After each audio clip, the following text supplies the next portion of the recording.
Ce projet, c'est un projet qui vise à promouvoir l'utilisation d'un placebo, mais un placebo honnête, c'est-à-dire que la personne qui le prend, c'est clairement qu'il ou elle prend un comprimé de sucre. Mais ça peut quand même créer des effets biologiques qui sont automatiques. Donc l'idée, c'est d'intégrer ce placebo pour la gestion de différents symptômes et notamment les douleurs. Et dans le cadre de notre étude, les douleurs post-opératoires, donc après une chirurgie, pour essayer d'améliorer la récupération des patients et puis aussi leur capacité de gestion eux-mêmes de leurs douleurs. Ce projet est né suite au constat qu'en fait, pour l'instant, les douleurs post-opératoires, la gestion des douleurs post-opératoires, ça repose principalement sur l'utilisation d'opiacés ou d'opioïdes, qui sont des substances qui sont très puissantes, mais qui présentent un certain nombre d'effets secondaires qui eux-mêmes empêchent la récupération du patient et avec un risque sur le long terme de dépendance.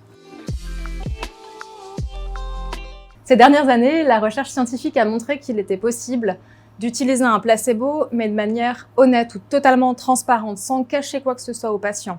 Il peut être totalement informé qu'il prend un placebo et garder vraiment les bénéfices et les effets de ce placebo, qui permet en fait de l'utiliser en clinique. Parce qu'avant ça, il y avait ce concept de dissimulation qui n'est pas tout à fait éthique vis-à-vis du patient. Donc là, le fait d'être totalement transparent, ça casse pas la relation thérapeutique entre le patient et le prescripteur. Donc ça peut permettre de favoriser l'usage à plus large échelle de ce placebo.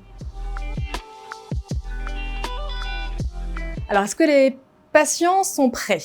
Il y a un certain nombre d'enquêtes qui ont été faites, distribuées à la population générale, pour savoir à quel point les patients seraient prêts à l'utiliser.